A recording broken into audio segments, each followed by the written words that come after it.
cleared. I've said it multiple times, I still believe it. He is by far and away the best Jarvan player in the world, and we didn't even get to see him in some of the big team fights where I think he truly excels. So SKT now, being on the red side, forced to ban away some of these big flex picks. See what's left open is kind of my thought here, because you can only opt into flex banning on one side. You don't necessarily have to have all 5 off the board. The Jace first pick for SKT was such a big one.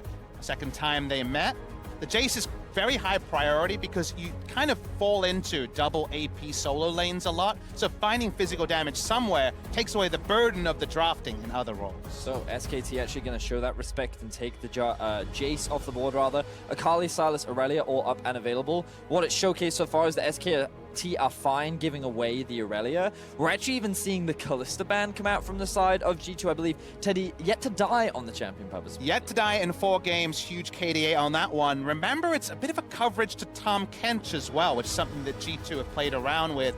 SKT have been loving Kalista into Tahm Kench because of that ability to put in the Ren stacks, delay the burst till afterwards. They actually choose to ban Tahm Kench anyway. That actually surprises me, that SKT are so adamant to take this Tahm Kench away from G2.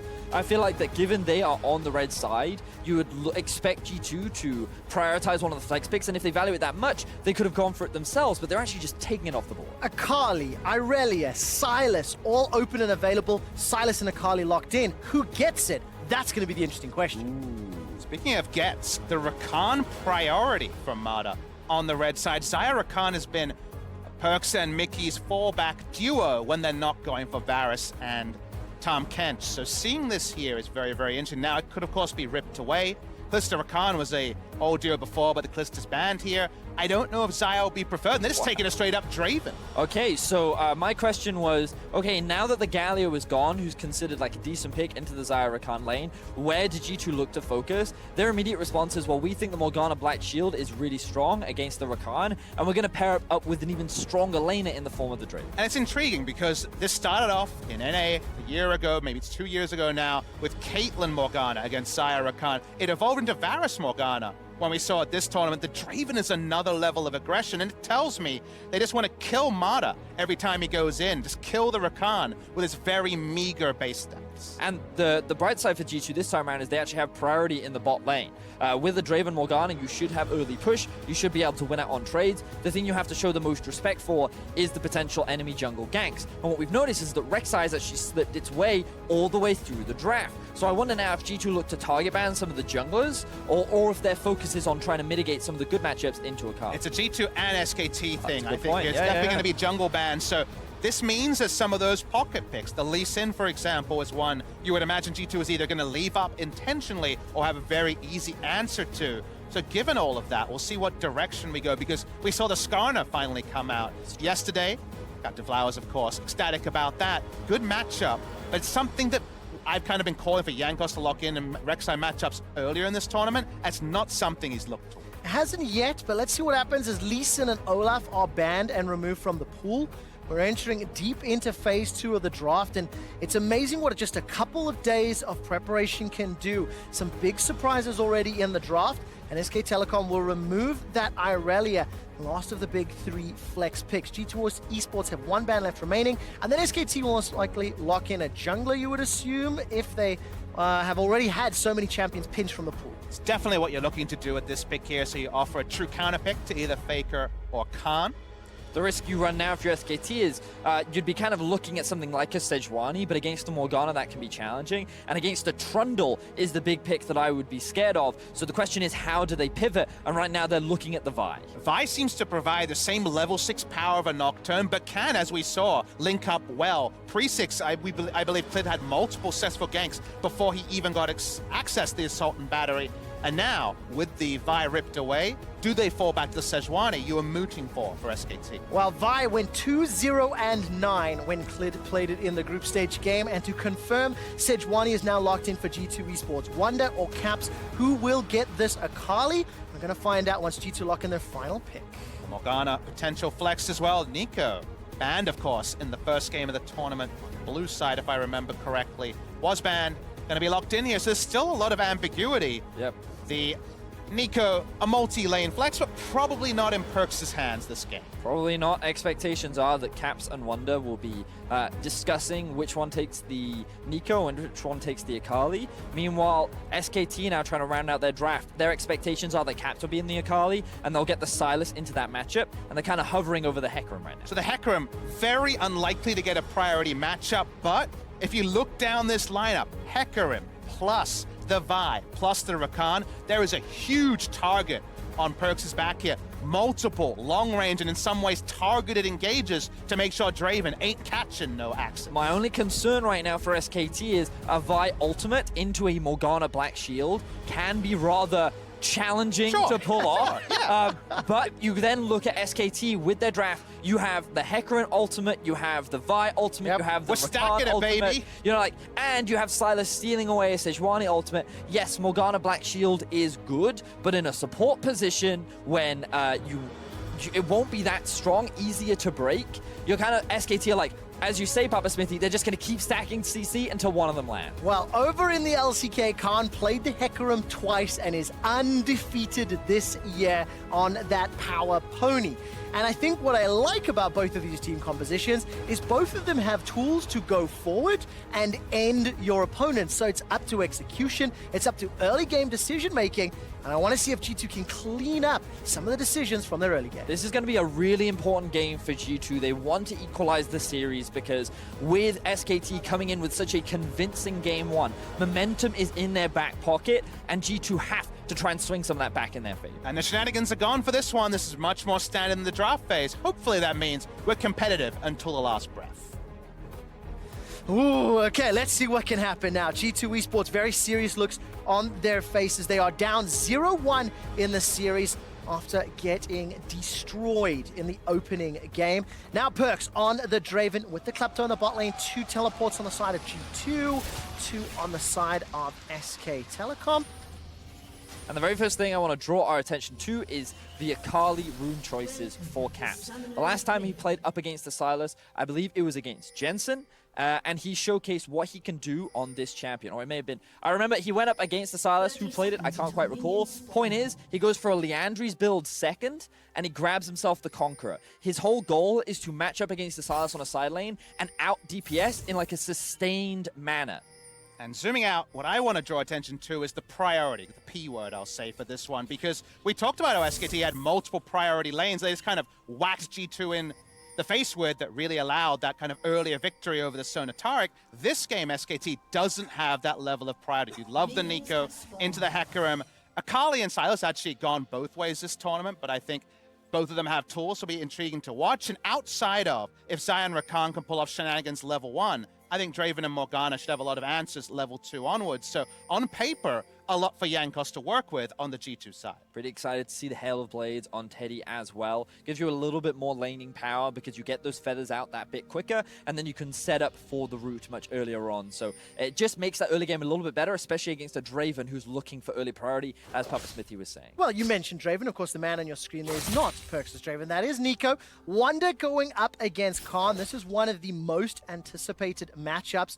And Wonder quite famously said in a few interviews that Khan was underperforming. I'll choose my words nicely. Some of the stats you're seeing there is the group stage performance, where you can see Wonder does have it up on CSD, but lower kills plus assists.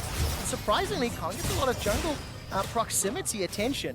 While we take a look at that, Mata and Teddy are being forced back. Very good trade in favor of G2. Even at level 1, this one Teddy loses out on. Brawling across the map as mid lane also getting started.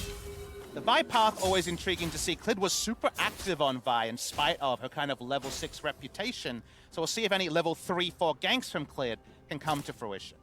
I'm looking at where Clid could potentially look to gank. Mid lane is an option, but of course, once Caps has the Shroud, that naturally becomes a little bit harder. On top of that, the top lane, while he does have priority, there's not that much setup with the Hecarim, which means that I feel Clid is very much waiting for his level 6 once he's got the ultimate, and then he can be the setup for his lane is to then follow up. Well, we need to see, because there's still a little bit of setup time before any of these teams get involved. We saw Wonder really shoving in early into Khan, as is expected. Khan taking a lot of auto attack damage, needing to deal with those Tangle Bobs and the Blooming Burst. I thought for a second Jankos may fancy his chances against the flashless top laner, but he decided to clear the Scuttle Crab, and is now making his way top. He'll find Clid in a second. There's no way for a Hecarim to have priority in this lane. He should only really walk up to either fake a gank or go for a gank with his Ignite, which of course is the trade for something like the Flash or the Ghost. Clid is here anyway. But seeing this actually pulled off successfully, it seems like more of a counter gank from Clid. Love the mini-map ping there from Clid, putting the question mark on top of Raptors and saying, hey, Faker, there's a potential that Jankos is clearing this camp right now, so just be aware of a potential gank. All right, manages to smite away the big Krug. Busy power charging for Vi, decides to go away. All right, Jankos and Clid going toe-to-toe. No movement from the mid lane yet, and Khan will just about finish this teleport. Actually, no, I think he got interrupted on the recall. Now some trades in the mid lane and trades in the bot lane. It's a fight in multiple fronts. Ignite has already been used by Mata, and there's no further follow-up, but both SKT's top players now under a lot of pressure from Wunder and Jankos. Wunder, 26 CS to 8.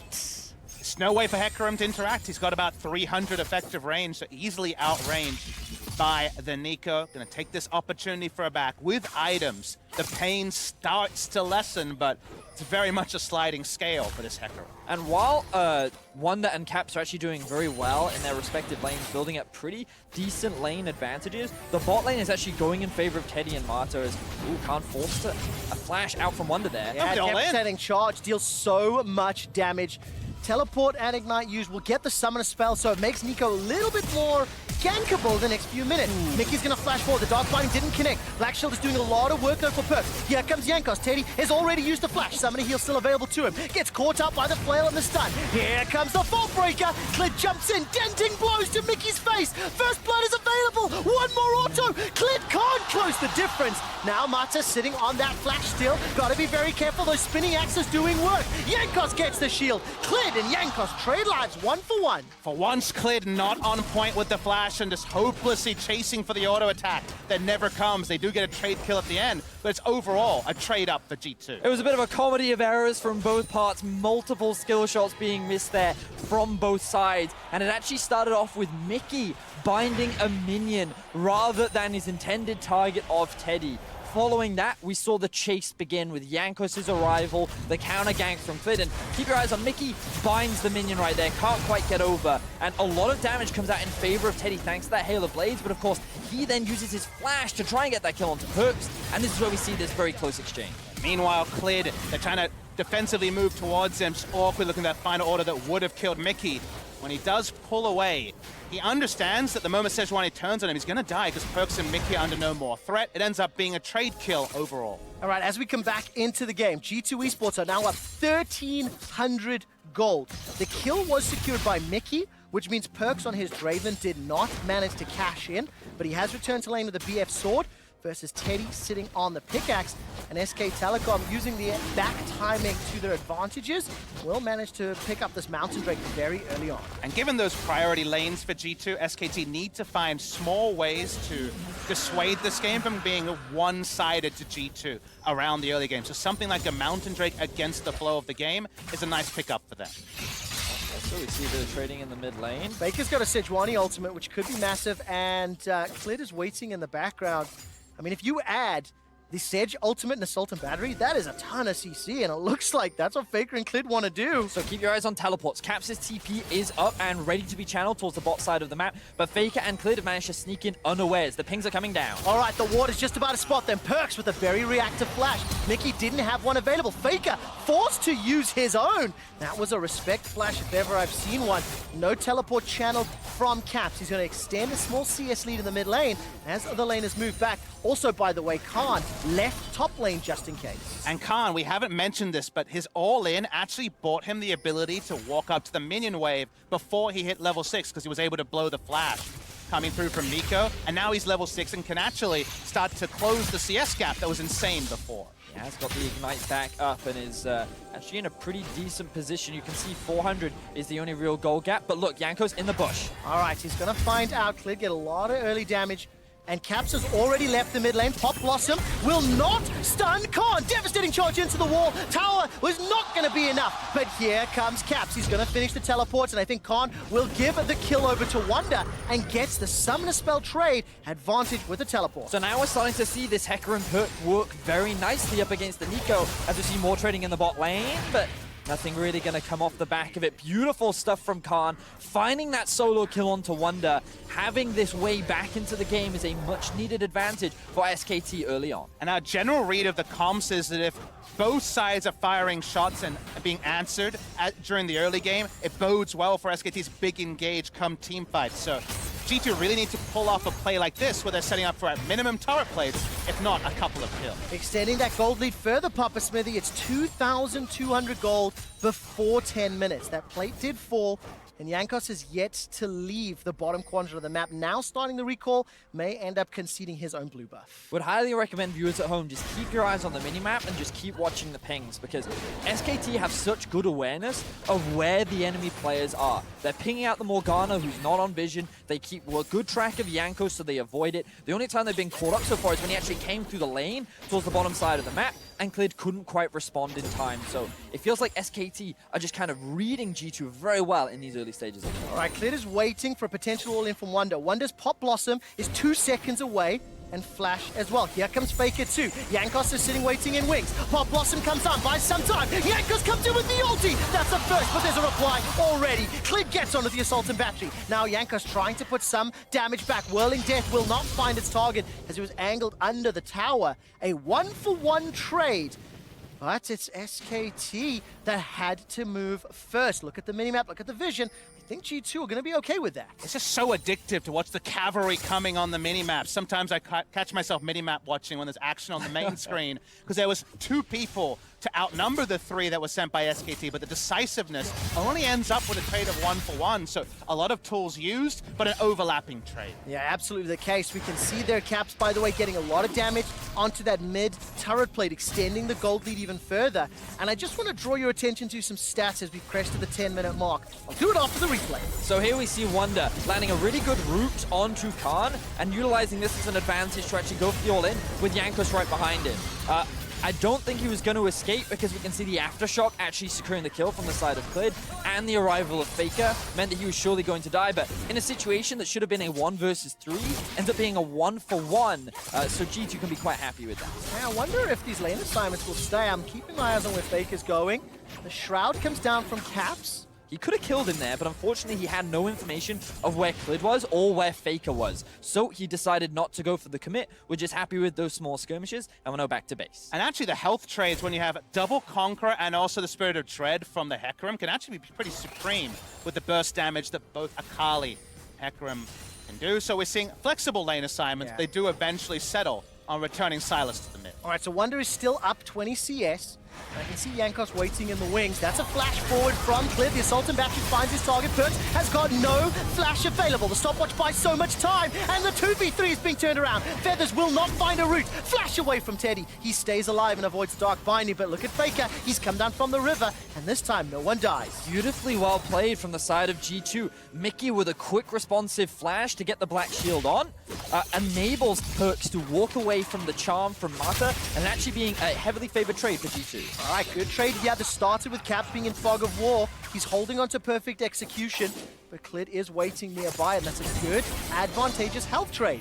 We catch a glimpse once again in the top lane, and Wonder maintains this 25 CS-ish lead. And while Caps is known for his brawling, that brawl was as Vi had leashed the Ocean Drake. So there's no Dragon Taker from SKT, and actually G2 looking for more. All right, there's still 2 minutes before these turret plates drop, and G2 want to extend the lead even further. They've got themselves a teleport coming out of SK Telecom. Jankos has already thrown down the ulti, and Khan has arrived to the fight. There goes Caps. Mata is down. Onslaught of Shadows finds nobody. It's a face plant for Khan. Black Shield will prevent some damage, but here comes Faker. He channeled the TP as well. Wonder remains untouched in the top lane, and he's going to push into some plates as well. First, have to give props to Teddy.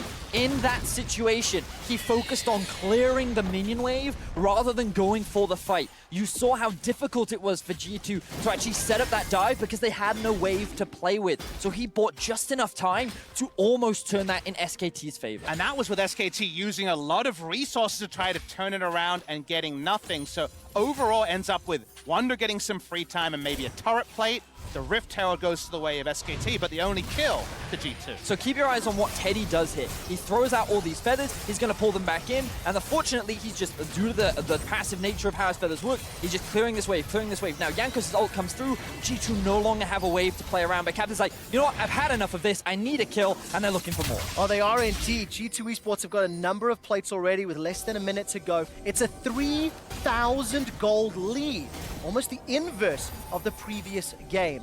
Now, SK Telecom are being pressured as the Dragon is going to be focused. The Jankos ultimate not available. And this tower, I think, a huge props to Teddy and to Mata, who have been holding on to this bottom lane. They will catch up Mata, but he's going to be able to get over the wall. And as he dances away from the battle, G2, they've got some pressure in the bot lane, but it's against a Rift Herald, which is picked up by SKT. Early Merc Treads for Mata enables him to get out of that binding and walk away to safety. Good early purchase in what could be a very difficult matchup. And I also believe that G2 are playing to the clock a little bit because that Rift Herald won't be channeled in an advantageous spot pre-14 minutes. They're going for a return gank bot side, get some access to the Drake if they want to fall back to it, but it means the Rift Herald charge is going to have to be more strategic rather than just slamming it down for the guaranteed goal. Also, G2 have the advantage that both their teleports are up while SKT don't. So playing around bot side means it's way easier for their solo laners to get involved and actually snowball things even further towards G2. And as we take stock of the situation, a very brief pause, I'll find out the reason for you. This feels good for the series and as an EU caster to see G2 work on some of the big mistakes. I was very nervous after game one. They've come in, they've taken advantage of the strong sides of their map, and they are punishing SK Telecom, but they need to transition into this mid-game where they have shown some great strengths. And we were speaking off air about what this sort of a loss in game number one would actually impact G2. And they have that veterancy now, so that's one thing in their corner, but also the manner of the defeat with the kind of surprising Sonataric opening into that kind of very quickly going sideways. To me, it feels like a very easy game for a mentally resilient player just to discount and say, okay, that one was a little bit creative from us, didn't work out, we tried to freeze some minion waves. Let's just reset for game number two. And now the team with the onus on them to play early and to get advantages have those advantages. SKT have made some decent counterpunches. And my only takeaway at 14 minutes is that we're set up for a really exciting finish to game number two. And what I get excited about is we approach the part in the game where G2 have actually made a lot of mistakes towards the second half of the group. We actually have a quick replay of the fight that we saw earlier. So we draw a lot of attention towards Teddy initially, but I want to draw your attention to Jankos and Caps this time around. They actually come in from the flank and notice that Wonder chooses not to teleport in even though the engage lands again. There's no minion way for them to play around. Caps realizes he can go for the flash execute, and he actually wants to make it 2 and thinks, you know what, if I trade 1 for 2 here, this is actually super worth. But then he realizes, oh, I can actually get out of this situation. I can get the TP out from Faker and overall come out ahead. And the stopwatch is actually necessary from Teddy. Otherwise, the AoE on that perfect execution could have been a casual double kill on that ability. So needed to use a lot of resources, SKT, and of course, after that replay, no counter kill despite a bit of chase and TP's use. And this ultimately resulted in G2, as you said, quick shot, sitting on about a 3,000 gold lead right now, and we kind of transition into that mid game where for G2, while they were praised coming into the tournament as this being one of their strongest points, in the second half of the groups, this was actually one of their weakest. When they lost to Fongfu Buffalo, it's because they drafted 1-3-1 and they kept team fighting. When they played up against Team Liquid, they kept getting bought into this idea of we need to play more of IG's style. So now, coming into today, the question was, will they clean up their ability to play the mid-game, and can they do it against a team like SKT? Well, game one mid-game was cleaner than the early game. Let's see what happens in game two. Just to give you guys an update, the players on stage have reported lag, and league officials are busy investigating the claims. I will give you an update with more information as and when I receive it. I want to throw some numbers at you very quickly because something that I was trying to set up and trying to work towards was how SK Telecom advanced from the stages of the group. The first half of the group, kind of figuring things out, figuring out the tempo of everyone else. Papa Smithy, you very, very convinced that SKT were going to ramp up, scale, and in your mind would adapt to this meta to overcome it. And we're seeing that kind of two shades of SKT. The game one game felt like round two, and now we're going to find out what round this game falls into. And I think, to me, it echoes round one because there is a lot of lack of priority here. Scaling is another way to look at it. They don't always intersect, but you can see a late game future for SKT that means that Draven will be trivialized by one of the engaged tools they've drafted multiple of. However, the early game was sacrificed. They've made some counterpunches they haven't rolled over, and I would say that in that first series, when Faker was on more of the Azir champion, the stay mid lane champion that can't brawl as hard around the river or top side, that really played into G2's hands. Now we're on more of a brawling champion who's been able to equalize kind of the overall map pressure. But still, the flare point hasn't come yet. There's a turning point in this game, I would wager, in the next 5 to 6 minutes before Baron spawns that really sets one team on what feels like a winning trajectory, but we're only seeing the rising action. It hasn't peaked just yet. And this is what I found fascinating about both these teams, right? Because whenever we've talked about SKT as a team, throughout their history, it's always been, they always get better. They just grow and grow. They're always hungry to improve upon even the smallest of mistakes. And that's why internationally, they were such a massive success for so long. And then you compare that to G2, and many fans look at them and go, well, domestically, they would kind of like win lane and win game, right? And then they got into their finals and then they absolutely smashed, and people never really got to see this team like develop or grow because it was never needed, right? But when you speak to Grabs and when you speak to the players, their expectations are actually we suck in the best of one format. We're a team that actually grows. We're actually a team that gets better because we identify our mistakes so quickly that we can rectify them and fix them coming into game two. And I feel like SKT is the first team that is truly pushing G2 to the limit that they might need to demonstrate. Well, listen, it's the first time they've lost a game in a best of 5 with this roster. They 3-0'd Origin twice, round 2, and then in the finals for LEC. And obviously coming into this best of 5, game 1 did not go well. However, we have seen the bounce back. We have seen a significant gold lead, 3,500 gold as we're approaching 15 minutes. And for G2 Esports, that's a good sign. Just to give you guys an update, our technicians are working on it, and I don't have an exact time, so I don't want to make promises, but they are looking at the problem, and we'll get back to the game as soon as it is resolved. And the growth for SKT Point as an organization definitely stands true. We remember this in 2015, 2016, and onwards in 2017, but it didn't necessarily have to map one-to-one to this roster that doesn't have that effective core. When you saw SKT, it was always Faker, Bang, Wolf, Coma. Yeah. And while Coma is still around the org, he's not involved on stage. He's not as involved in the pick bans. Zephyr, previously of a Freak of Freaks, is now their drafting coach. So it's only Faker now. So there was no kind of requirement for them to fit into this organizational narrative. And yet, it was on display throughout the course of LCK Spring. SKT reinvented themselves multiple times, settled in the playoffs against Kingzone and also Griffin as that more reactive team. They started reactive. They quickly threw out that playbook and got more aggressive. Where does it all lead? Who knows? Well, it leads to Vi, Hecarim, and Rakan jumping into G2 Esports, and we are back on the Rift, ladies and gentlemen. As we're approaching the 15-minute mark, you can see the 4 turret plates have already been secured by G2 Esports. They're pushing in the bottom lane, and look at SK Telecom all in the top lane. So this is something you were talking about before, Papa Smithy. From the side of G2, they were focusing all their resources towards the bot side of the map. They had the double teleport. It was very easy for them to play around this lane. And now, with the Rift Herald, they know they want to try and utilize it early. So they're going to try and trade towers as Jankos gets collapsed on. All right, Jankos is in a little bit of trouble. He's already flashed. Caps waiting in the wings as Faker was caught out by the Sedge ultimate. Tower falls in the bottom lane. That's the first. That's a 4,000 gold lead temporarily. SK Telecom may continue this siege as there's a trade in the mid lane. Faker and Caps now going toe-to-toe. Here comes Khan. Onslaught of Shadows is available, and Jankos does not have the prison. Dark Binding goes wide, and Whirling Death comes out as well. G2 Esports have the numbers to fend off the pressure, and now G2 are grouping in the mid lane. Moving around the map for SKT got them out of the scenario where they were being repeat dive. That's why they changed their battle lines and go topside to use what they have to guarantee the advantage of the Rift Herald, and also to try to contest the defensive position where G2 just hadn't spent a lot of time around that top blue side. So I think overall, going even in trades when we, again, outline the eventual future of the team fights is pretty smart from SKT, but G2 can reset here and regroup easily. Yeah, I agree. I think SKT, they made the smart decision here. It's the best scenario for them to not fall too far behind. Now, the game that I like to play with every Draven game is how many stacks does the Draven have? He's currently sitting at about 415 to 420. right? He is sitting on so much potential gold that he has not quite secured yet.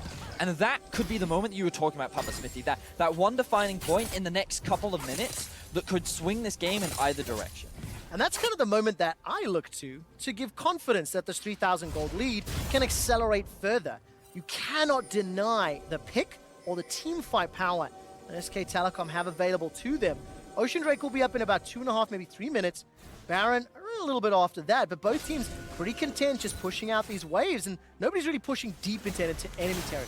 What I can deny about SKT is their item timings are still future. We don't have a Trinity Force. We don't have any item on Faker. It's 2 building blocks of his core items. Essence Reaver is there, but everyone else is still on the precipice of the items you need to really make that oomph work when you dive after the Draven. So for now, SKT, who have in the past, very recently, been very good at choosing their times, still need to weather the storm a little bit longer. All right, looking at the minimap, Caps is picking a fight with Khan, while the rest of SKT are trying to defend mid lane. I correct this, SKT are killing Caps.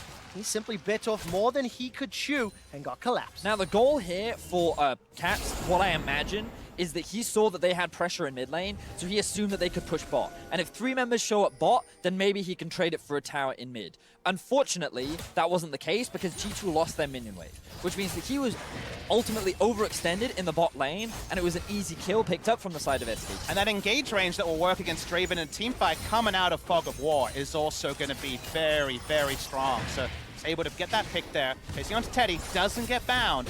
Only just. Yeah, not this time around, and of course Perks was fancying the kill, so didn't get too many autos onto the tower. 3-man stack of SK Telecom pushing on the bottom tower. And of course the rest of G2 were in the mid lane. As the pause comes in, and of course we saw that gold difference. You know, it was plus 5,000 in favor of SKT in game 1, plus 5,700 in fact, and around plus 1,003 and a bit in favor of G2.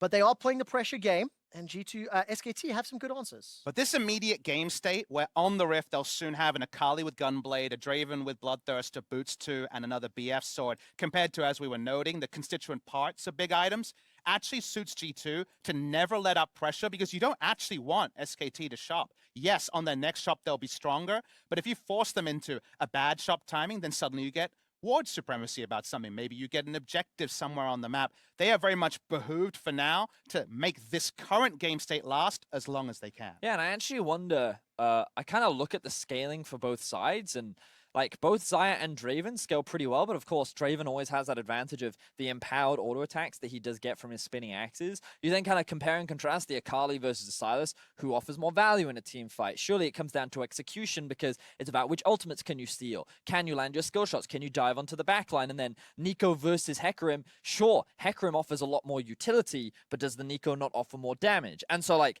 the scaling is like very interesting to see how things back and forth, and like how, if we see any team fights at all throughout the rest of this game. Now, the issue with the Nico is it's the most recent score of thought we saw in our last series yesterday when we saw the on-hit Nico. It is on-hit Nico here, and of course, a team fight was won by the 3-4-man strangle that was put out there, the long CC that was created. However, that was with a Sivir who had hit the item timings, who had a lot of AoE. In this case, recreating that scenario that basically won TL, the ultra late game team fight, for this on-hit Nico. I feel like this Nico very much going to be about the side lane and not the team fight. I agree. I just can't wait for it to happen, because the team fights are going to be mental. Yep. There are so many tools on both sides, and we have such highly skilled individual players, you know, piloting these champions, that one skill shot can literally make or break the entirety of this game. And then when you start compounding that with those huge AoE ultimates, like Pop Blossom versus Onslaught of Shadows, one of them, well-timed, can completely obliterate the enemy team. The only small point I'll say for people at home is if the fight is on G2's initiation, I think that's where they have the best chance of success, because if you look at the reverse, if 3 people are diving at Draven, someone's going to get there. However, the Xayah, if you can blow her Featherstorm very early, will be accountable. So the Featherstorm here compared to the Black Shield, it's a selfish timing versus a team timing, and that can actually cause a lot more headaches. So I think G2 have to make the first move on that initiation chicken. Oh man, the tension just continues to build here as G2 Esports and SK Telecom find themselves in a pause. Thank you for joining us. SKT are up 1-0 in the series. So we can see the technicians on stage busy investigating. I see a throne, and I wonder what Faker would look like sitting in said throne. He sat on many nice chairs, the Bonjour chair in the past, so can't help but think about that one. But a lot of business to be done before that could happen. And it would be a return to form, of course. One of the stories that starts to get proven or disproven by this event is LCK in Korea, and more importantly, Faker's strength. Now, this is just a replay where Caps figured he'd pick that 1v1 because the rest of G2 had pressure mid. So, yeah. There's a lot here. I don't agree with the play from Caps. Like, in a 1v1, I definitely can see Caps with an advantage on the Akali, but I ultimately think that he didn't have enough vision nor enough priority anywhere else on the map to try and force it, and I think that it was good side from the SKT to ultimately punish it. I think our video editors are sending a subtle message there. Caps dying overlaid on the throne. I don't know if I'm what does it mean, Trevor? If I'm reading too much into that or not, but hey, I gotta theorize. Small interaction to theorize also is that both Vi and Hecarim have like little knockbacks that interact with the Shroud. That's true. So there's that little bit of synergy. That's always very situational, but also the Vault Breaker can hit during the Shroud, as we saw in previous plays. So just feels like Akali's been a little bit more nailed down than previously, because Akali has been kind of one of the supreme flex players. We've seen the big five. Akali's kind of one or two. So it's quite fascinating because we talked a little bit about SKT's ability. SKT's story, rather, and about how Faker's returned to the throne, about international success. Whereas for G2, they're actually on the precipice of making League of Legends international history, where we could potentially have the first ever EU versus North American final. They could be the rivals. For a long time, they could finally get their revenge against SKT from 2017, when they met SKT before. And like, there's a lot on the line for this organization as well, if they're able to topple these titles. I mean, also, if you do think about 2017 MSI finals, 2018 World Championship finals, potentially 2019 finals, if G2 can do it, but it's a long way ahead. Give us a few minutes. We are going to head it over to Dash to explain a little bit more what's going on. Thank you very much. Quick shot. League officials believe they have identified the game server itself to be the cause of the lag that the players are feeling on stage. So as we have a moment to break down this second game of the best of 5, they will be working to chrono break this game onto a secondary server. So while that happens, I turn to you, because for G2, a much different look from game 1, finding themselves 4 to 5K gold up at this point, where they were 5K gold down in the previous game. Yeah, I think it's safe to say the comp we saw in game 1 with the way they played it was as successful as the current server. So it's important to move on to too soon! Different server. Too soon! Too soon, he just said it. I do like it, though. Cut his mic. But it works. And especially the top lane matchup that we've been seeing. Wonder on this Nico got a huge advantage that, you know, a lot of resources had to be put into rectify. You see what I have to work with? Clearly great comedians. Oh, yeah. There's never a lack of content when it comes to you all. Sorry, Kobe, to just jump in on your point.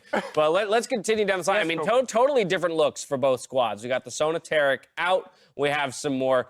We've got that very aggressive Vi pick for Clid, which he found success with in the group stage. Does have a few kills up to this point. And I do kind of want to talk about the draft before we start really getting into like the meat of this game. I really like SKT's run at kind of like their options of how they're going to answer G2 in draft. I agree with the sentiment that I feel like G2 are the much more flexible team in the draft, just their creativity in general. But you were talking about this, I believe, last night on Cooldown. You know, if G2 go back to their, I know I was going to credit you, the 1-3-1 play style, you have to draft hard engage.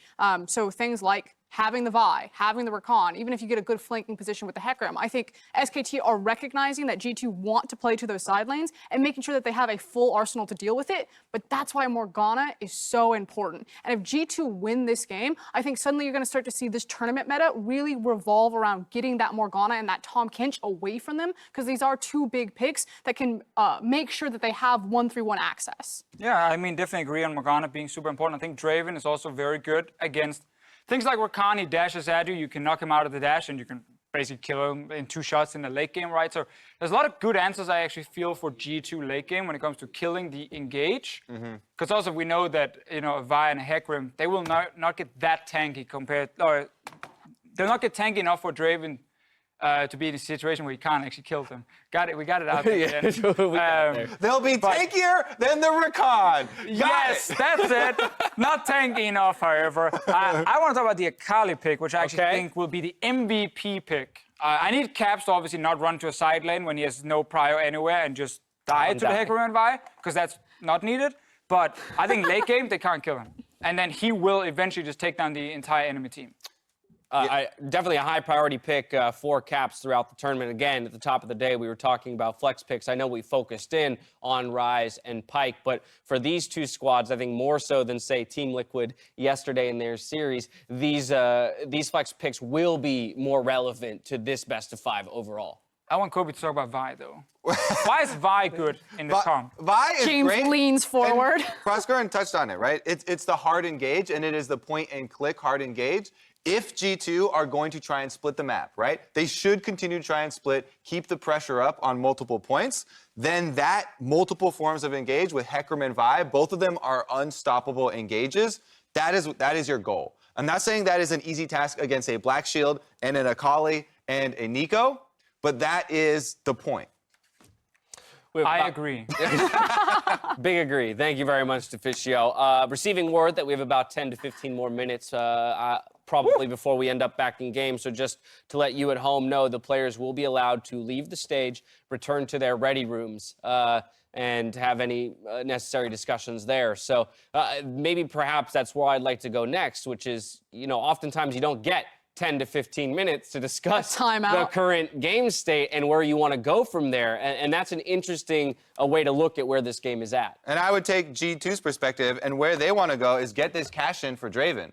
I don't think we checked in on exactly how many adoration stacks he had, but he's been stacking pretty much the entire game. He was about 1,000 gold up. He's 1,000 gold up with some number of adoration stacks ready to be cashed in, which could make it even more astronomical. And he has a full BT now. He has a BF as well. It's going to turn into an IH when he gets a kill eventually. So yeah, I think it's 100% about looking to play around this Draven, set up, even if you have to sacrifice a member to get him that kill, it is worth so much more. And I think there's actually a high chance G2 will opt into just team fighting because of all the hard engage on the side of SKT. We already saw the Vi and Hecarim again, as I mentioned before, go to the side lane, one-shot Akali because Caps was overextending. And if you want to get that kill on Draven, the fact that if you actually do get just slight push inside and then you can group in around Draven near a dragon or something, is a good way to start a fight where you can literally just one-shot someone like Mata. Like, he's free gold when he jumps in towards that Draven. It diversifies what they're able to play out the game with. If the Draven does have Infinity Edge and BF Sword, if he cashes it in, suddenly you can 100% just group up as 5 and just rock into a team fight because you feel so powerful. Yeah, or even just a couple, right? What Draven and Morgana looks like late game against Rakan, Draven can just stand there. Black Shield is on, and Rakan actually does nothing. You get maybe 2 axes there if you crit, and that's your cash in. And boom, yeah, there he goes. So for the side of SKT then, with this in mind, the idea that Rakan doesn't have the freedom to engage at his will, where do they find their out, essentially, in this game? I mean, right now it feels like the only lane where there is kill pressure is the Hecarim one. Where they can go towards actually no matter who he's facing in sides. The problem is if he's against Akali and she gets to Shroud early and she's actually not completely overextending, there's a great chance G2 can move down and react in time and actually then counter play the move. But I think there's an opening. And I think also when you run these super hard engage comps, there's always a chance in fights in the initial engage. When the setup is still kind of being planned out and being done and everyone is not standing already 100% in position. Quick Rakan engages, quick ultis from a Hecarim can always catch people out. So there's kill pressure, especially on backline, if G2 are not sitting with the Draven in perfect position and Black Shield ready. I just think most of the fights, Draven should be there to carry for G2. We'll take a look at probably the best look SKT had in that sense of Hecarim, Vi working together to zero out Akali in the side lane. But as you mentioned, Deficio, the difficulty of that, if Akali has the awareness of the setup, right, it becomes that much greater. This is and about awareness everything. of the map. Yeah, this is everything going as well as it could here for SKT. Like, look at the minimap. So Wonder is no TP and is not even pushing his lane, or he's trying to push his lane now. So Caps has zero reason to do this. He's just like super greedy. It's like very typical Caps kind of play. And this gives actually a very easy kill over to SKT that can try and go for again and again, and get Hecarim and Vi into an even stronger state where they can like one-shot someone when they dive in. Because the damage will deal even if they don't land the CC. And it's kind of like these windows that, as a newly made G2 fan watching these games, that I'm getting kind of nervous because I really do like the look of both G2's compositions, despite, you know, the 25-minute slam that happened in game number 1. It's just some of these smaller decisions that are scaring me a little bit, where I'm like, oh no, you know, this isn't the cleanest, crispest gameplay. And at some point you got to be like, okay, this is our champion coming from Europe. You just have to take the good with the bad, and some of that is kind of these more aggressive plays. But against SKT, it's very terrifying. All right, well, we both know that Vi and Hecarim require a lot of golden items to really pop off. SKT looking to make that happen, while G2 extend their lead and want to close out Game 2 in their favor. The team is working on the chrono break. We're going to take a quick break. Meet us back here after the commercial for the rest of Game 2.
You ready?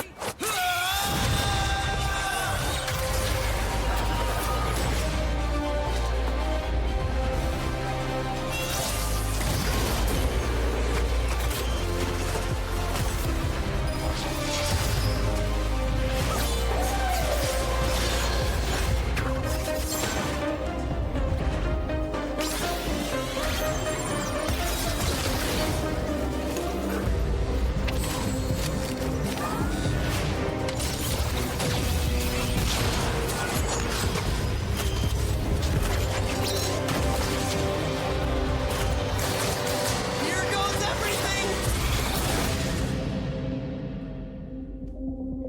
A quick look at some of the newest skins to hit the Rift as we sit in a small pause here in the middle of Game 2. G2, big contrast from Game 1 to Game 2. Behind the play almost every step of the way in Game 1 and suffering a massive gold disadvantage or deficit. Here now sits with a healthy gold lead and look to close out a win against SKT. And something that I always want to look for from like game 1 to game 2 is the agency that G2's players get to make plays and how they play lane phases. And that doesn't always translate as like having a kill lane or anything like that. But, you know, the likes of Caps on Akali, how much he's able to do with that champion versus something like Morgana. The likes of Draven and Morgana versus the Sona Taric in the lane phase, because it feels like their playstyle almost doesn't really change a lot of time. Constantly, Mickey was stepping forward, very aggressive with that Taric instead of just farming the lane out. So I like to see champions that can be more proactive in these moments. I also think it's cool to see over 4 games now, if we count this one as a full game, right, as a game 4. We've had 3 games without Sona Taric. And in those games, whenever there's been skirmishes and team fights, they've actually been fairly even, maybe even slightly G2 favored. You know, they won the 2 games in groups. The second game they won was the Pyke game, where they fell slightly behind, but then started winning some of these big fights, and Pyke got fed, and they got back into the game. So we're very clearly seeing that individually, we're not in the situation we've been in maybe a couple of years ago when G2 would face SKT, and we just had with this feeling whenever it went to a team fight, SKT would just like out-muscle them completely. It's not happened here at MSI when they play each other, other than, of course, the Sona Taric game when they're behind like 10K gold. Yeah, and now that they do have this big lead, I want to see how G2 are actually going to end out this game.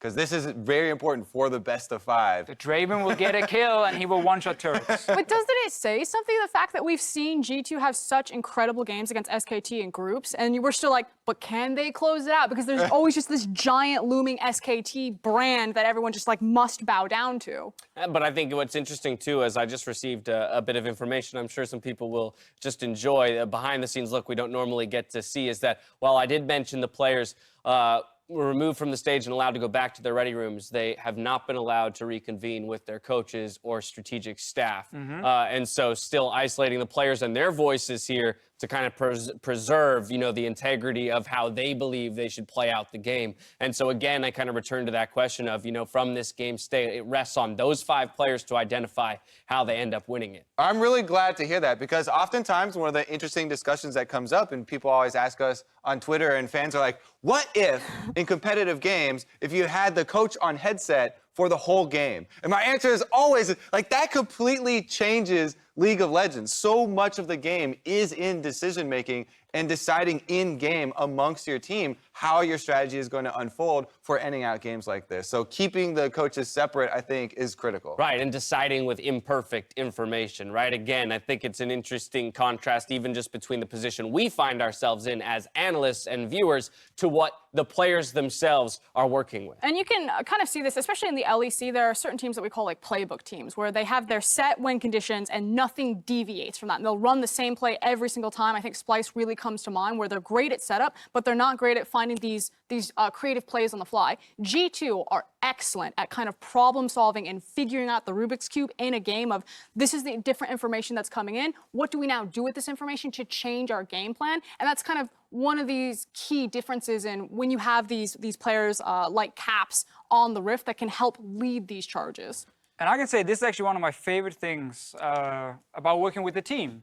It's go into a scrim, sit behind the players, be completely useless, obviously, but just sit there and just watch As usual for you. Yeah, exactly.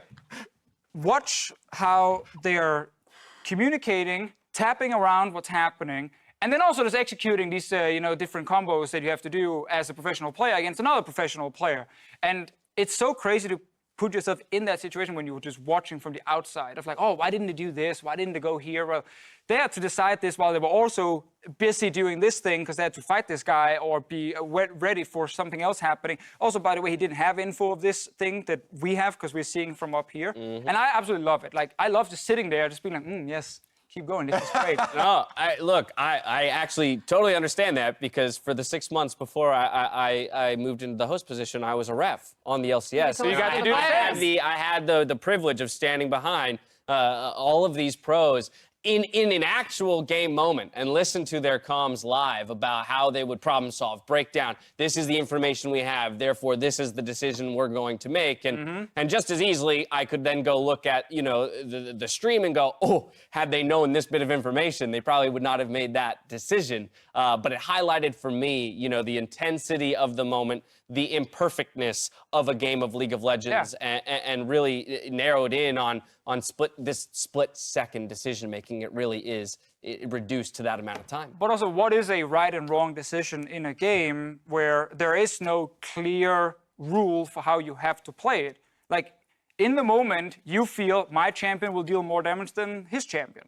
So in the moment, you're like, okay, as long as I do all these things correctly, I will kill this person. I will win it, yeah. And on the other side, it's like, I don't know, as long as I do this and just avoid this, I will kill him. So I can take this 1v1. And they both say it, and they both go for it. Someone will die, and then it's very quick to go, ooh, he died. Yeah. Terrible. What a bad play, Even though technically it was a good call to do it, but there was a small little detail that went in favor of the other one. I think even at this tournament, there was a super interesting interview with Caps after, I believe, the second time that they beat, or the first time that they beat Team Liquid, and he beat Jensen in the reverse matchup. He was like, there's all these things that you can change, even within the matchup of champions, to be able to come out ahead. And the basic rule of thumb, fight when you are strong and they are not strong. Great. Wow! There it is. That makes a lot of sense. The crux of League of Legends. But if I try and bring this back and apply it to this series here, I think one thing that continually pops up in my brain is the way that many of the players at this tournament have talked about SKT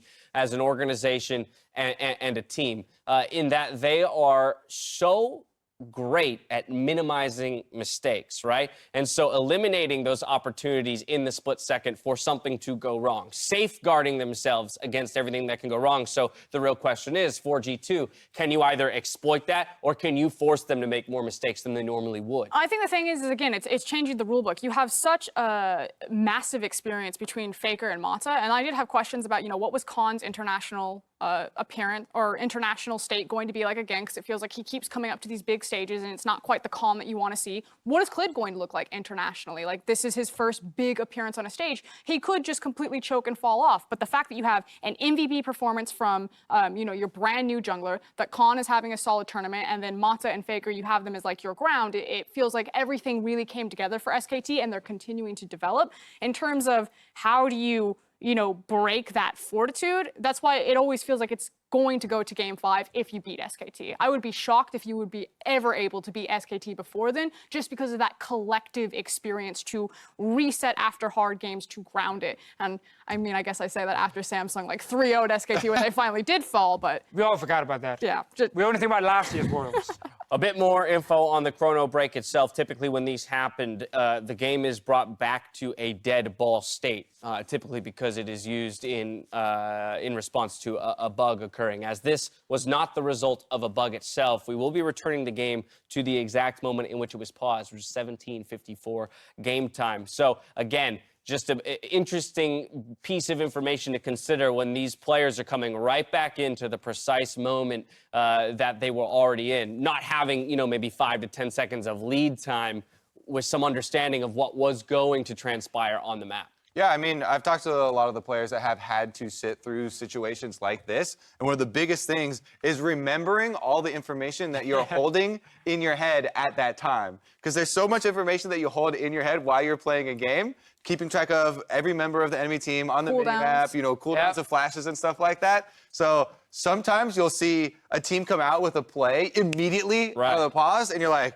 that is extremely impressive to actually remember exactly what was happening. Right, but Kobe, don't they just have to remember if they are strong and they are weak? Yes. That shouldn't be that hard to remember. League of Legends is so simple. Then we fight them, right? It's so simple. So simple. The Vi pick here, I do want to come back to this. Of course you go back to Vi. Of course I want to go back to it. If I have nothing else to talk about, I will talk about Vi. James is a Vi main. Very much so.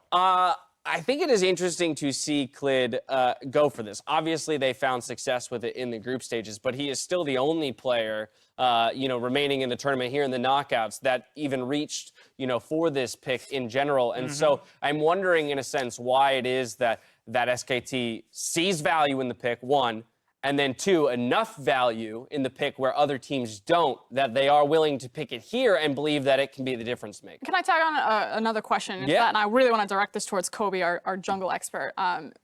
Do you think Vi has decent early game jungle matchups against the likes of like the Jarvans and the Rek'Sais that have dominated this tournament? Or do you think that once they're taken off, that's when you start to see Vi like creeping back up? Yeah, it definitely, the Jarvan and the Rek'Sai are definitely going to have some extra advantage. Sejuani is a great matchup because Vi actually scales really well into the game, and Vi is also very good in skirmishes. So her ultimate is, while it does have AoE knockback for pass-through, the single target lockdown is so good against a team like G2 for me. So against this team, stylistically, I really like it. The Morgana is one of the hardest champions to play a Vi into. Oh, God, that's my nightmare. And who breaks the Black Shield instantly? That's the problem, right? That's a good point, right? Like, You don't have that's much. physical, most of it, and then Rakan, obviously, will never break it. But yeah, to answer your point, Vi is one of the best scaling junglers, and if you look at some of the statistics, we've actually gone over in solo queue.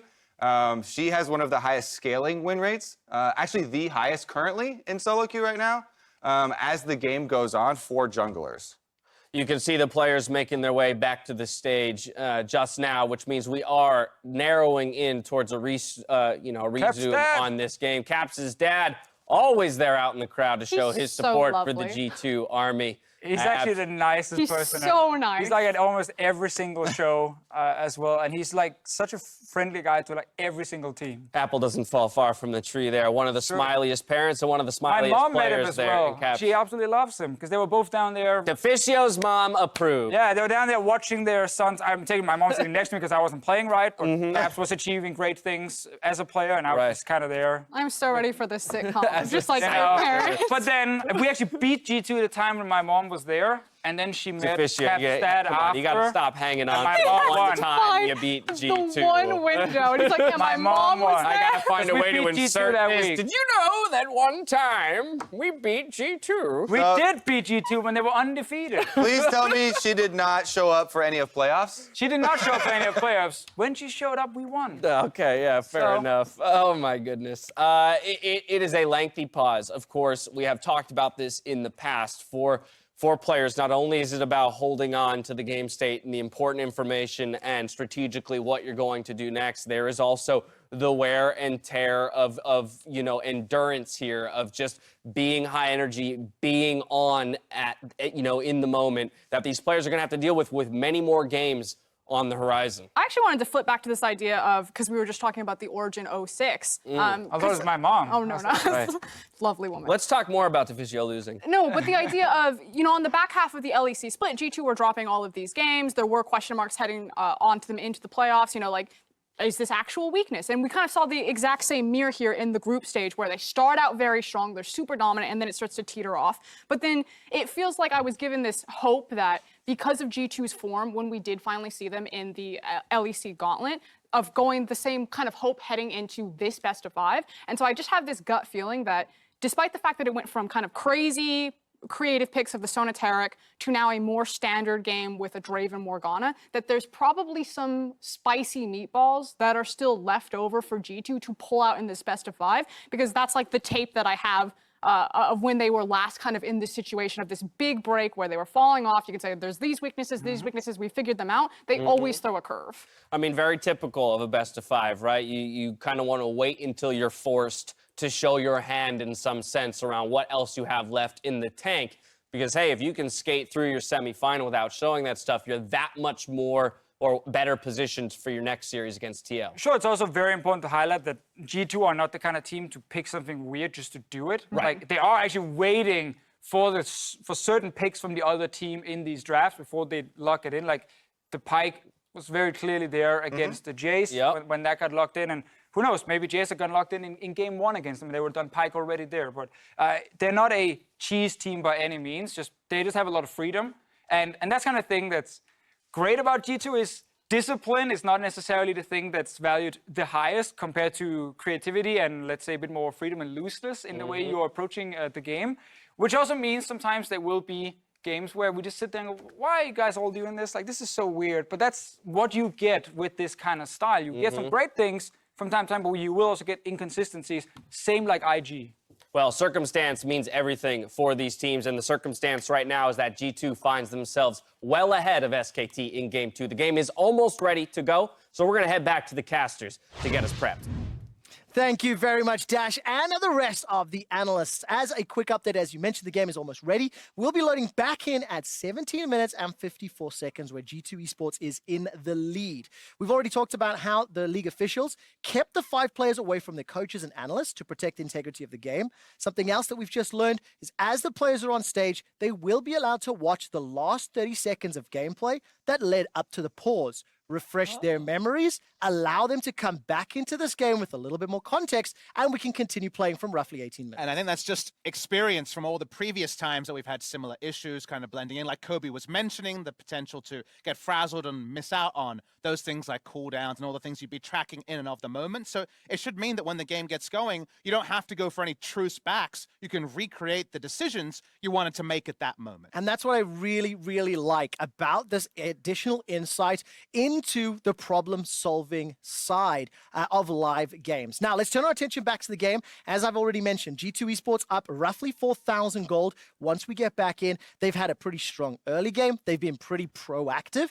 And barring 1 or 2 small mistakes, it is a good turnaround from Game 1 to Game 2, Vedius. And I think that the next steps for G2 will be very much about splitting up the map, trying to play that 1-3-1. They have strong sides with the Nico and the Akali, and for the side of SKT, they're still waiting for those crucial item spikes that you were talking about before, Pupperson. That's right, Trinity Force still not purchased, a lot of gold ready to be spent, and we should never lose track of the fact that Perks is also on the precipice of a huge cash-in. That snowball of an item, it just feels like the next, or I should say the first time we see a true engagement. The winner of that is very well set up to take the game. So we are finally back into game, ladies and gentlemen. As you can see, very close across the board, 5-4 in kills. The most recent kill was picked up in the bot lane, catching Caps out of position. A lot of teleports and summoner spells are up and ready to go.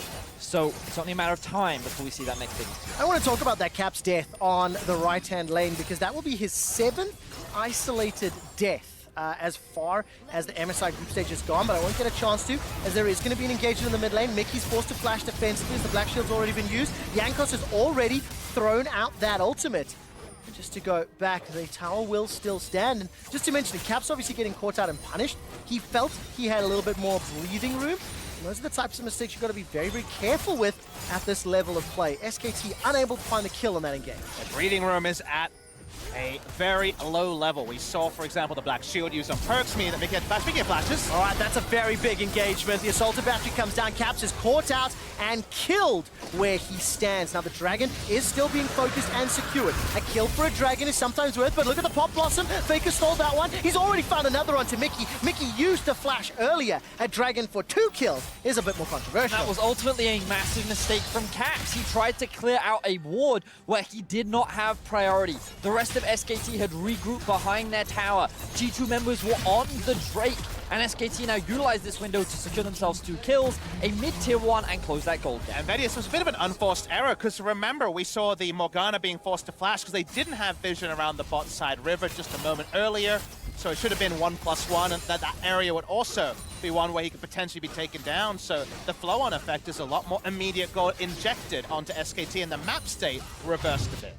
And the one thing you will note as well on this minimap, just as we're getting into the fight, you'll see how the rest of SKT are all grouped up towards the top side, but then Faker actually teleports to this ward right behind the rest of the team. That allows then SKT to know that they can continue for this fight because they're going to have a numbers advantage. So Mickey in this situation chooses to give up his life so that Wonder can walk away with his life. A bit of a teamfight preview too. To me, the most high-value ability to steal with that Sylas ult will be the on-hit Nico ultimate. Ability power being stacked by Sylas, the potency of the burst means he could either dive and make that work or use it to peel for the side. Man, there's going to be so many interesting team fights, especially with all the options to build. I mean, if Faker steals the Soul Shackles, that's going to be hugely impactful as well. We've got 2 items now picked up for Teddy. He's got the Rapid Fire Cannon and the Essence Reaver. Rage Blade and Blade of the Ruin King sitting on the side of Wonder, who is still up 30 CS, by the way. He had a very strong early laning phase into Khan's Hecarim. And as it stands, I think that recall just finished from Mickey. You'll notice as well that G2 actually have pushing top and bot right now. That's why Perks used his Whirling Death to clear out the mid wave, so that G2 could just relieve the pressure, and now they actually have a good opportunity to reset, spend some of their gold, and pick up the items. You'll notice the Infinity Edge now done for the Draven, and the Rage Blade completed for Wonder as well.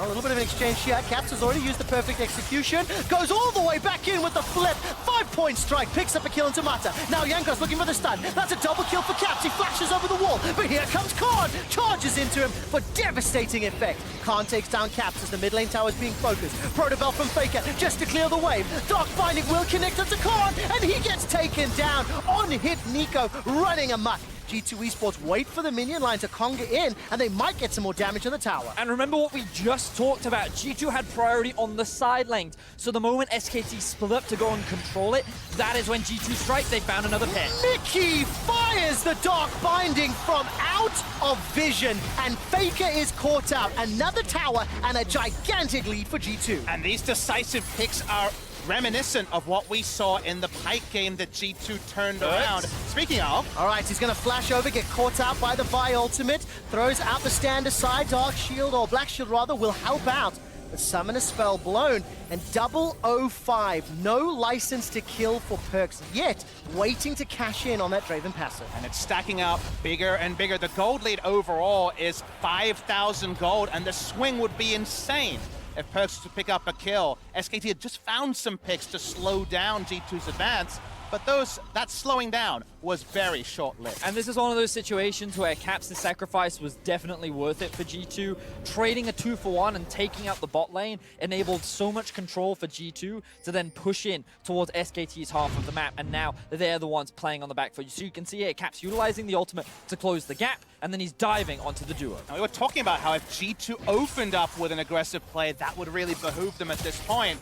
Caps shows the ultimate aggression between turrets. He gets back up from Jankos, but when SKT came, you thought there could be a turnaround. It was not. Beautiful stuff there from Caps, and Jankos with the assist, but then we see the power of Mickey as well, landing two very crucial bindings. First one onto Khan, the second one onto Faker, enables G2 to now propel their gold lead back to about 5k. 5,500 gold to be specific. 4 towers to 3, 2 dragons to 1, 9 kills to 7. Every metric in favor of G2. And the gold advantage is the only one that is significant right now, but Klid has picked himself up that Guardian Angel. He's 3, 1, and 2 on that frontline Vi, and G2 Esports are now starting to group around, pushing Vision in the right-hand quadrant towards what looks to be the bottom inner turret. Teleport's available for Wonder, but he's actually sticking grouping with the team, so G2, they want to fight, Papa Smithy. And the defensive positioning from SKT is okay because they have control over the Baron. They're not worried about G2 putting a train on it and taking it down quickly. The Drake spawning very shortly. SKT in full defensive position, and G2 walking up. Ooh, here comes the Marta engage. All right, that's at least a knock-up onto 1. That's potentially going to be a dead AD carry. Not yet. Caps actually manages to escape with his life. Klid's GA has been popped, and now Wonder is trying to solo out Khan. Onslaught of Shadows available, but it may need to get used defensively. Finally cashing in on the Draven passive. Plot Blossom comes up, will not find a stun. G2 Esports have got themselves one quick kill, and they forced SKT back. Perks picks up 1,369 gold off the back of that kill. The stacks have finally been cashed in. He's sitting at almost 12,000 gold total, and now G2 are posturing around the Baron. Klid is dead, but they do have a ward on the Baron, so we will not see G2 move over to that. Big pick there. Faker's actually in a huge flanking position, but who's flanking who? Yeah, exactly. Hijack and Flash is available for Faker. Dark Binding will root him down. Pop Blossom is available, and G2 do not fight into Fog of War. I respect the patience this time around, content with the gold leads. And the gold lead spiked so big. That's the Draven passive being cashed in, that huge ascent climbing up a ceiling. SKT continue to back up, but G2 are in a really comfortable spot now. And while SKT has that initiation, one initiation goes wrong, the game could just end. And I believe that it was SK2 that tried to start the fight, as you were talking about, Papa Smithy. Their eyes were set on trying to kill Caps. Sitting on the front line, they thought that if they could just execute him, they would create a numbers advantage. Look how far up he's pushed in the lane. The eyes from SKT are like, hey, we can go for this, we can lock him down. If we kill him before he gets in the Shroud, then we've got him. So they go in. It's very telegraphed. But then notice this black shield that comes out from the side of Mickey. Flash in, just enough to keep him alive. And now it's Cleared who's overextended. And Khan's actually caught trying to come in for a further flank. It would have been disconnected anyways. It wasn't like Khan was complete on point with his flank timing. So SKT over-pursue from behind. And usually that ends up with more negatives than positives. And of course, because Perks cashes in, he's already picked up the Phantom Dancer. So within about 2 and a bit minutes, Edge, Phantom Dancer, Bloodthirster, and crucially, you can see all of the stopwatches. One for Jankos, Caps, as well as Perks. And I'm taking a look on the side of SKT. It is only Faker right now that has one. And what we want to see from G2 is for them to parlay what we see from regular season G2 in a scenario like this. Keep their side laner in the side lane. Nico has itemized for the 1v1. Keep her there while playing the Baron game. Don't just roll up for a team fight, sort of thing that kind of proved to be IG's undoing. Exactly that, Papa Smithy. This is the mid-game fans wanted to see, but now Caps may have been caught once again. Oh, Caps manages to use that E to get out to safety. Manages to do so. Jankos throws down the ultimate as well. Caps level 15, not yet at tier 3 ultimate. Turns his attention to Clint. Here comes Jankos, Perks and Mickey trying to make their way in. Wonder's going to be a little late to the party. Tady's coming in from the backside of the fight as the Onslaught of Shadows splits up G2 Esports. Clint goes down though. It's a trade as now Mata's taken out. Damage onto Mickey. 2 for 1 thus far. But G2's death ball is rolling through SKT. Khan gets a devastating charge to reply one back. 3 for 2. G2 still in the advantageous position. Tady's able to escape away from Wonder for now, and Wonder does not continue the chase. It is a matter of time here. Caps is looking to hunt down Khan. That's a flash forward into the 5-point strike. And just to get a couple more autos, and it's G2 with a convincing win. G2 in position, and their target selection was more straightforward. Teddy had to open with ultimate to contribute any fight onto the team fight. With so many members down, G2 feeling strong enough to go onto Baron. And remember, this is on-hit Nico. She shreds Baron. Now Clid has just respawned. The pings are coming down. Marta and Clid are on their way, but can they secure the objective in time? I don't think so. It's going to be too late unless Teddy can do something magical. No Featherstorm available. 2,000 hit points. This is an easy secure on the Baron. Teleport is being channeled now by SKT. G2 are retreating. They get the Baron and they get Faker's teleport. That is monumental, along with their 9,000 gold lead. And I want to give props to SKT with how close this fight was, considering how much Teddy was actually zoned out of the fight. So notice Marta makes the initial mistake where he dodges out from the binding. Fortunately, he has a teammate there to get out with the E. Then Caps hard commits onto Clid, knowing that he's there. And it looks like once again that Caps is caught out of position. This is when the fight really kicks off. Caps had used the second part of the ultimate. That's why they felt safe to go. But notice Teddy, like you mentioned, take the long way. And then Mickey can just ult him and keep him out of the fight longer. The Draven eventually falls down, but it's kind of the dying breath of Khan to take down Perks. And overall, the numbers game just comes up G2 and eventually nets them a Baron. But in that choke point, Faker was also just doing so much damage. He was so valuable to the team that if they'd had a little bit more of a front line, if they could soak up a little more damage, they could have done more. But here's Faker. Yeah, exactly. Faker's going to get run down here. Caps and Wonder looking to chase him out. Caps teleported in for this. Stolen Pop Blossom will not find a target. That would have hurt if it had hit. And Faker turns around, gets some lifesteal while that's going on. 3 members of G2 pushing down the bottom lane. Clint gets caught out by the prison from Sejuani. Now Jankos and Mickey continue to chase forward. Unstoppable onslaught used defensively. The tower is secured in favor of G2 Esports. They've got themselves the advantage once Wonder teleported in. Now the tower is being focused, and Caps will usher the mid lane minions to the inhibitor turret as well. With the Baron buff on top of G2, who already sit at a monumental gold lead, SKT are just not strong enough to challenge them, and they're pushing onto the Nexus. G2 Esports in a numbers advantage for 20 more seconds. Caps has no ultimate available. There goes the Feathers. They're out and in. Mata's already running for his life. That's a shutdown onto Wonder. There is a reply. At least the GA is now secured as Clit's gone down. 8 seconds for Faker. Watch the death timers. Draven manages to get his second kill of the game, I believe, as now the Nexus turret is being focused. Faker is alive. He's back and in the fight. G2 Esports with Baron empowered. They haven't backed away yet. Spinning axes will connect, and the teleport now being channeled by Khan. Unstoppable onslaught's not available, but it might not be needed. That's an interrupt. Devastating charge delivers Perks into the back line. There goes Faker, chasing down the Perks. Perks stays alive for now. Can't find the next axe. All of a sudden, though, it's a 1-for-1 support for AD. Jankos, as well as Caps, get themselves a reply back. Now Caps turns his attention to Khan. Faker's running low. He needs to get some reach. Whoa! He is popped by by Caps. Caps is throwing out every single ability and turning his attention to Khan. It's a quadra kill for Caps and G2. G2 Esports hold the line as the rest of SKT mount one last defense, but it is not enough. G2 look to equalize the series. 12,000 gold advantage as a dark binding from Mickey should just about seal the deal. Caps goes all the way to the steps of the fountain for a pentakill as G2 equalize the series at 1-1. And that means that we have oh so much to play for. They're going to kill some minions, going to take their time in ending this game.